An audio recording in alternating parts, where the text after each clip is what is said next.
नमस्कार। देखिए, हमारे देश में पाखंड का एक बहुत ही बेहतरीन बोलबाला है। हर कोई अपनी बात को लोगों पर थोपना चाहता है।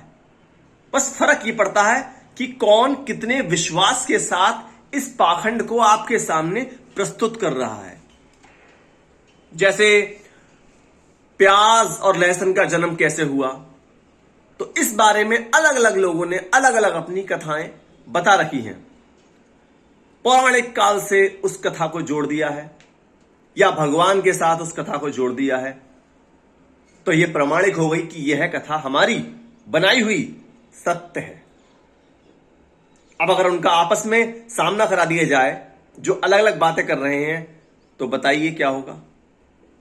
उसी प्रकार भगवान गणेश, इनके बारे में भी अलग अलग कथाएं लोगों ने बताई हैं।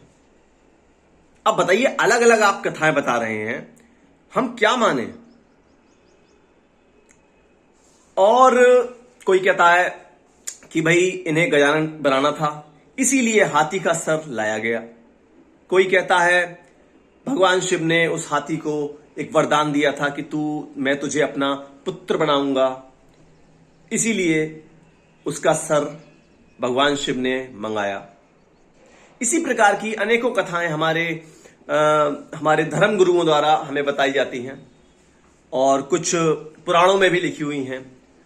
तो इस तरह की अलग अलग कथाएं हम सुनकर बहुत ही प्रभावित हो जाते हैं और जिसको मानना चाहते हैं उसको हम चुन लेते हैं बिना कोई सवाल जवाब करे। जबकि सत्य यह है कि इंसान की इतनी शक्ति कहां है कि वो भगवान और भगवान की कथाओं के बारे में जान पाए, भगवान के रूप के बारे में जान पाए। तो जागिए, सवाल कीजिए, सवालों के जवाब लीजिए, उससे पहले हां हां हूं मत कहिए प्लीज।